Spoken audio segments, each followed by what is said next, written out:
Great. It's lovely to welcome you back. Thank you. Hello, hello, hello. You're a very difficult crowd to quieten down. I think it's a Chester crowd that are talking and not settling down. I'm just winding the Dean of Chester up. He's very easily wound up, this fella. I can tell you a story. I went to Tim's Cathedral about 2 months ago, to the installation of an honorary canon. And at the end of the service, his bishop said to me, Rogers, can you believe it? I said, what? He said, it's the installation of their first UKME honorary canon in their long, long history as a cathedral. He said it with joy, but also with great sadness that it's taken so long for Chester Cathedral to appoint their first honorary canon of colour. And I tweeted afterwards, I said, history has been made at Chester. And again, it was a lovely occasion. I shared that story with you, and I didn't ask Tim's permission. I don't think I need his permission, actually. But as an encouragement to say it's possible when there's intentionality. And it's great to welcome our newest bishop-elect in the Church of England, Rosemary Mallett. Let's give her a great round of applause.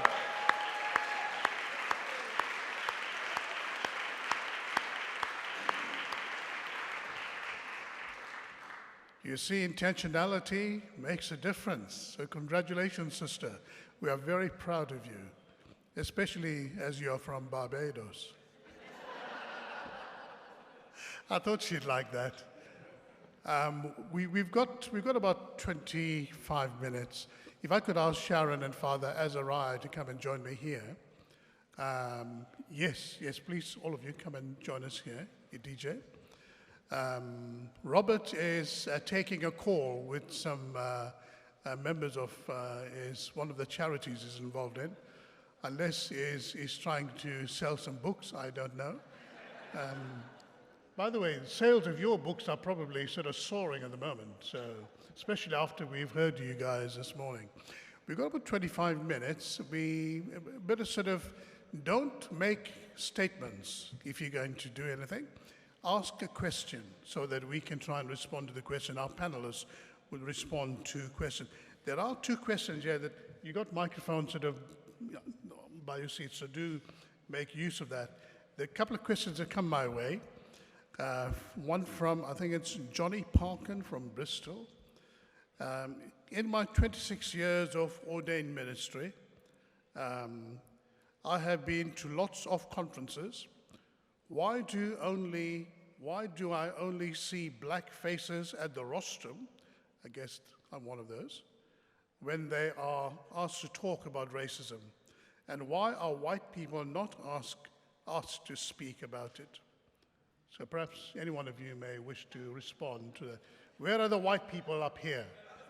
That's because they're all down there. I suppose I would start, but I want to start with another correction. Forgive go. me, brother. No, go. But actually, I think Lichfield beat Chester in appointing an honorary canon. Yes. Oh, right. I only know that because it was me.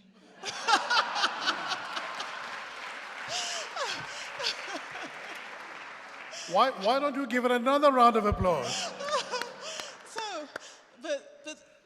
I think that's one of the things it's about, celebrating when these things happen, and have our wonderful sister here, Bishop Designate, who's going to be here. But I want to say this. I think Johnny's question is a real pertinent one, a live one. A friend of mine said this: it is perverse to expect the subjects of oppression to be the architects of their own liberation. And we can't do this by always being reliant on people of colour, global majority heritage people to speak into the space. We have to confront the intrinsic structural normalcy of whiteness. Now, that is a difficult thing for people to hear often, but it takes white people, people of European heritage, to also join in the conversation and to be advocates. And I use advocates in a very careful way because I feel I am so disempowered, but I do need collegial approaches, collaboration. And when we do that, what we do is we model the kingdom of God. And that is so important. Thank you very much for that. There's another question here. Sorry, I don't know if my Does colleagues anybody else here- want to comment on that at all? I'd like to comment on that. I'm Yechiday Peterson. I'm the chaplain for you guys for the conference. But I did want to say that I think part of it is that in order for, well, two things. Number one, in the same way that women, some of whom had degrees in many other things, during the struggle to have women accepted as both presbyters and then as bishops, devoted a lot of their time and energy to that effort, in as much as it was important for that to be in front of the church. It wasn't that people didn't have other gifts and skills and other interests, but it seemed that was of great urgency. Often when you are a person who's experienced exclusion, it is of great urgency. I'm certain on this dais that all three of us have other interests and things that we study and are able to talk about. At the same time, I feel that it's also true that in what ways are cathedrals and other spaces that have some resource in the church enabling people who are global majority to be a part of things like being your canon presenter, in which case you'd be able to speak about liturgy and music, to be the canon chancellor, in which case you'd be able to speak about the wider influence of the cathedral in the church. When those opportunities are not available, then there simply isn't the basis of conversation to have that conversation. And both Dr. Prentice and I could speak about formation, but we weren't asked to speak about that. So that's just the way that has fallen. Yes, I think it is good for white people to talk about race, but I think I would prefer that if they were talking about whiteness, so not just pigment, but privilege and position. Because if they're talking about racism per se, it could be that they're not actually tackling the system that creates the racism in the first place. But if they're thinking about whiteness as a form of power structure, well, that will get to the root of things. And so, yes, I've tried at times to have white colleagues discuss what it means to be white, and the conversation's never really gone that far. I remember speaking to a white senior colleague who said, we have a black person on our group, and when they're not there, we don't talk about race. And I said, that's interesting, why is that? And, you know, he's a little bit stumped. And so I think it is important to look at what produces the racism that so many people find themselves having to combat. Thank you very much for the responses to that question. There's a question here for Sharon. Would you say that the Restad Memorial in Jesus College, Cambridge, should not be removed? Should we recognize that he, like all of us, is a sinner redeemed by God? Who among us is in a position to cast the first stone at Restad? Wow.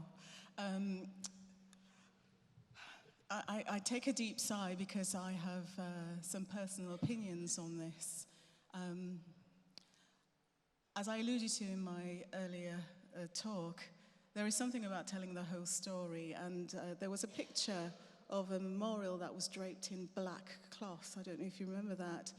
And underneath that memorial were the names of the enslaved who were associated with the benefactor who owned their families. And so the whole story came out. I think there is something about the violence of some of the removals and the protests that detract from the argument. And that's my personal opinion. I think we should comment and we should say something. But I think if we just blindly say those memorials should stay and then let's keep quiet about it and hide our heads in the sand, we don't engage the opportunity for the full narrative to come out. So that's a really complicated answer, but leave it, talk about it, make reparations around it. Thanks, Sharon. Of course, it's got us talking about it, isn't it? Talking about the issues surrounding slavery and those who benefited from slavery and so on and so forth. Right, is there a roving mic around for folks to ask questions? Can I just check that? Antodino. Any other questions from the floor? There's a question at the back there. Thank you. Could we get a microphone? Perhaps just say who you are and where you come from, please. Dee Dias, University of York. Roger's actually asked me to start with a story. My mother was born in 1925 into an Irish family in Manchester. And when 5 years later her brother arrived, very nice little white baby, she took one look, said to the doctor, "Take him back, I wanted a black baby." And I don't know why that happened, but I know when I was small, I did not have a white doll, I had a black doll. And listening to all of you made me realize I've never looked at black people and seen anything but beauty. And I'm sure that's down to my mum. And when I've worked with colleagues abroad, Filipinos, Asians, Chinese, it's been the same. And I found that a real blessing. But I also wanted to ask you, I do a lot working with cathedrals to try and help with engagement with visitors, etc. How do we, yes, make reparation, but how do we move on to celebration? How do we make sure it's different in the future so that we can all see each other as beautiful and we can all benefit from all the amazing gifts that God's given us? Anybody willing to answer that? How do we move to celebration? Azariah? Sure. So one thing that comes to mind is probably about a year ago or so, our back door was open. I have 3 young children, and when I looked in the kitchen, there were 4 children in there, and there was one that had his hand in the biscuit tin who didn't belong to me. And he was a child, one of the neighbours' kids, and he'd sort of come in and followed my gang in. And I remember just feeling this sense of, who does he think he is coming and, stealing from us? And so I sort of, ushered him out. But I say that to say that we see one another as beautiful if you recognize a family resemblance, if you recognize that there's some commonality. But this interloper had nothing to do with my family, therefore didn't deserve any of my biscuits. And so I think there is something about how we reframe and how we expand what hospitality truly means, one to the other. That's one thought. Thank you. I would say that you can't celebrate until there is an honest conversation. As a parish priest, often, and sadly, I'd see people who were in a family crisis or a marital crisis, and one person wanted to move on. And then it would come out that many things had happened, very bad things. And one person said, well, I don't even know if I want to even be in this room. I'm just here to be nice to you. But let's talk about what happened, and maybe I still want to be in this relationship. I think that if we're honest, we've been in a very long relationship with each other across the Atlantic, across the world, and even in intimate quarters. And it hasn't been an honest relationship. And so I think in order to get to celebration, you have to have an authentic relationship. And from there, you build a sense of connection and integrity, and then celebration can happen. But I think even while you're waiting for those moments to happen, you can still celebrate people. You can still celebrate the joy and the goodness that we saw that Dr. Beckman put up. But those are happy things we can share with our people, images of hope and goodness that aren't necessarily created by us, but that we can share in as well and say, this is part of the human family. This is part of the household of God. And maybe that's a little bit of how we get there, even if we're not there yet. Thank you. We celebrate and we continue to struggle at the same time. It's a mix, isn't it? I mean, we celebrate Rosemary's appointment as Bishop of Croydon, and yet we know the struggle continues. So it's a mix. How do we sort of be an Easter people in a Good Friday world is really the theological kind of question for me and possibly for all of us. Another question, just keeping in mind the time, we don't want to miss midday prayers at 12:30. A question in the back there, and then we'll come to you. Hi, Chris Dallaston. I'm Dean of Peterborough. Peterborough is a much more diverse community than many people may imagine. And that diversity is quite well reflected in our congregation. And we have black families, we have Asian families, and so on and so forth. It's not reflected, certainly not reflected in our leadership. It's not reflected in the voices of the people who speak, who lead the prayers, who read the lessons. To a small degree, it's reflected in one or two servers, but it's interesting there are no voices heard, and that's very powerful, including the Eastern European voices, because we have a lot of Eastern Europeans who also who are visible, but of course are white visible, but minority, and their voice is not heard. Anyway, my question is, and we were talking about this amongst my colleagues just now, is how do we begin the process of encouraging? We're not quite sure where to start without being patronizing and paternalistic to say, pat on the head, you come and do this.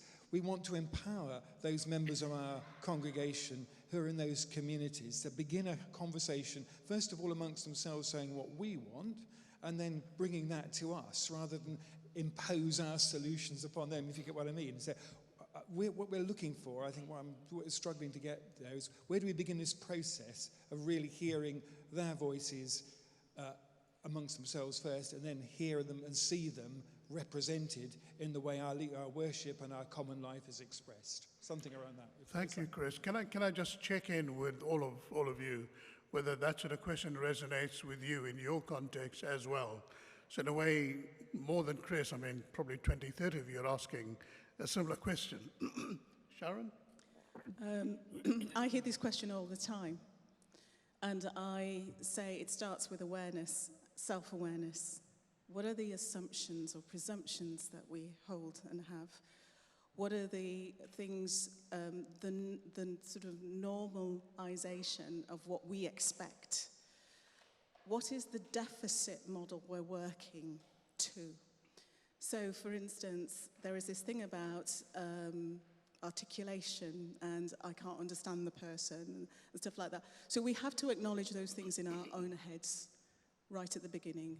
Secondly, and this is following on along the lines of Ben Lindsay's work, so there's something about awareness, there's something about auditing and saying, so who are we, and where can we try and increase the diversity of our voices, of the representations? So there's that. And then there's action.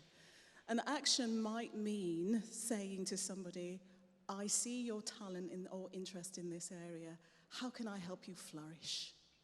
And it's not done in a patronizing, paternalistic way. It's done with the recognition that people have not historically had the opportunities to flourish in those areas. They are gifted and talented and beautiful, but how can we enable them to flourish? So it might mean, if we can't appoint a canon pastor or a canon chancellor, how can we start to grow people into those roles?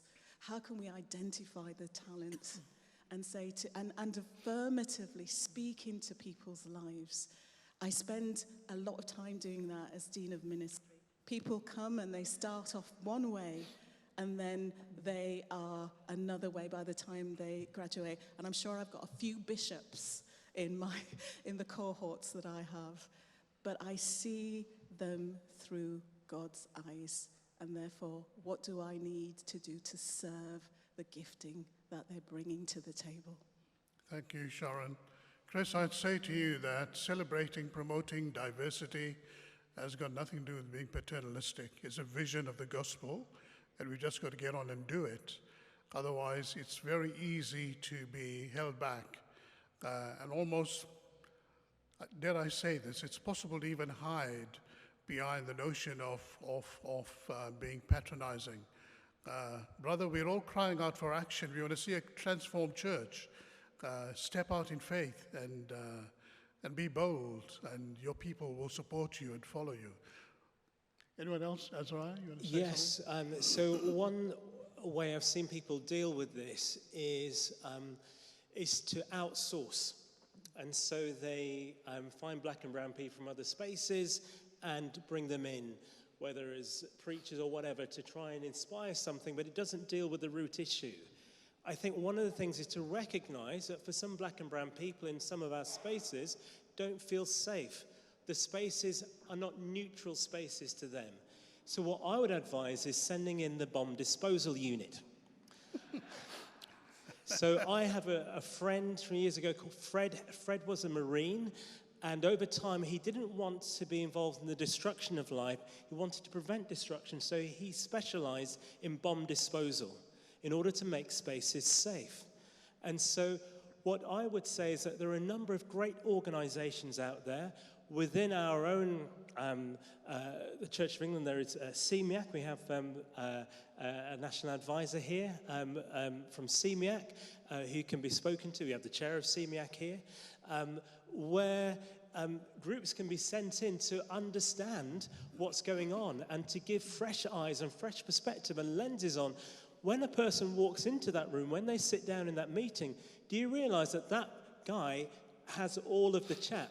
Nobody else is ever invited into the conversation to help us to see things that we become so used to things that become the default, but that is the fault.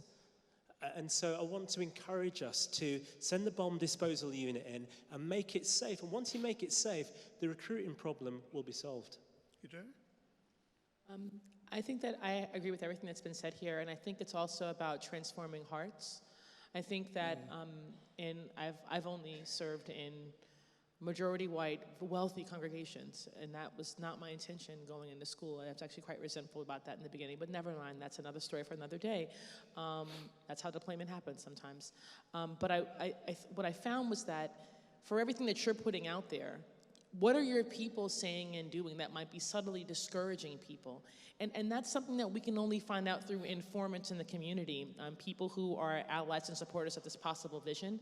And it's also about beginning to be honest and loving, but confronting the people of God who you love with the reality that they may not be as welcoming as they think they are, that they may be doing and saying things that detract from their hopefulness of growing who they might be, that in fact they might be harming other children of God in the space that they call their spiritual home. And I think those things can only be accomplished if we have a strong relational bond with our people, if we also build them up in love. But we can't be afraid to say, for the sake of those who are vulnerable in our community, it's not okay, for example, to ask people where they work. People sometimes are not in work right now. It's not okay to ask people what their marital status might be when they have children and you don't see a ring. It's not okay to ask someone what country they come from because you don't recognize their accent. Things that have happened in congregations I've served from well-meaning people, but those sort of things make someone feel like, I'll just sit there and take my communion, and I love being in this place, but there's no way I'm going to stand over here and say a prayer. Thank you very much. I'm afraid we've come to the end of our time for questions. Midday prayer, so Rebecca, I'm sorry, I'd love to give you a chance to ask questions, but we've come to the end of our time.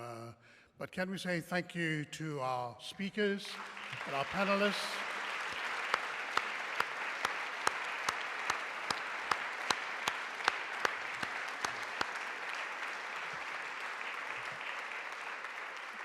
And I hope that you found this morning stimulating, encouraging, affirming, supportive, and let's hope that we can have that transformed vision of our cathedrals that we so much long for the Church of England and its mission. A little gift for our panelists. I'm afraid Robert is going to miss out because he's gone out to make some money.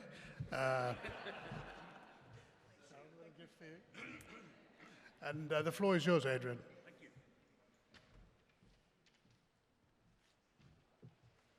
And of course, we have one for Rogers. Here we are. The Order of Newcastle.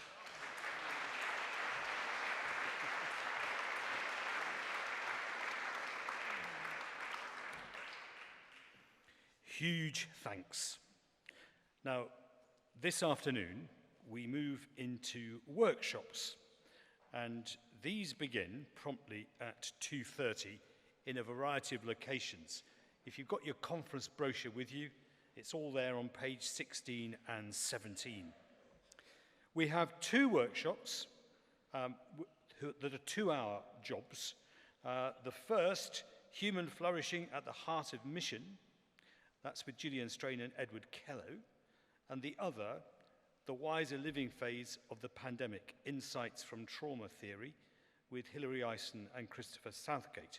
Those are 2-hour sessions. Everything else is just for an hour, or just under an hour, and there's a bit of changeover time in the middle. So you've got a chance to go to 2 workshops, 2-hour, 1-hour workshops, and please, I hope you've made your decisions already. I do understand if people are feeling a bit tired and a little in need of refreshment, just do an hour this afternoon. Is that a deal? But please don't neglect our wonderful contributors who've come from all over the country to be with us and to help take our ministry forward. Eve Poole will also be chairing open space in the Gold Room at the Vermont Hotel, and the city map will show you where that is. And if not, go and ask. If you can't work it out, ask at the help desk and they'll give you accurate directions. And the open space is for a series of people who want to do some presentations and get some discussion going. Evening prayer this evening will be held here. I do understand that some of you will want to make yourselves elegant and refreshed for later on, so you can say evening prayer by yourselves, won't we? Of course. And there's a civic drinks reception in the banqueting suite at Newcastle Civic Centre. The conference, I should say up here, the gala dinner is at 7:15, and people have been asking what time does it end? And much of that depends on you, how quickly you're going to eat. There won't be too many speeches this evening, but there is an entertainment. So I'm reckoning about 10:30. So if you've got, your evening's clubbing worked out here in Party Central, get the taxi for about 11 o'clock, okay? So let us be quiet for a moment or two, and then we'll go into midday prayer. Thank you.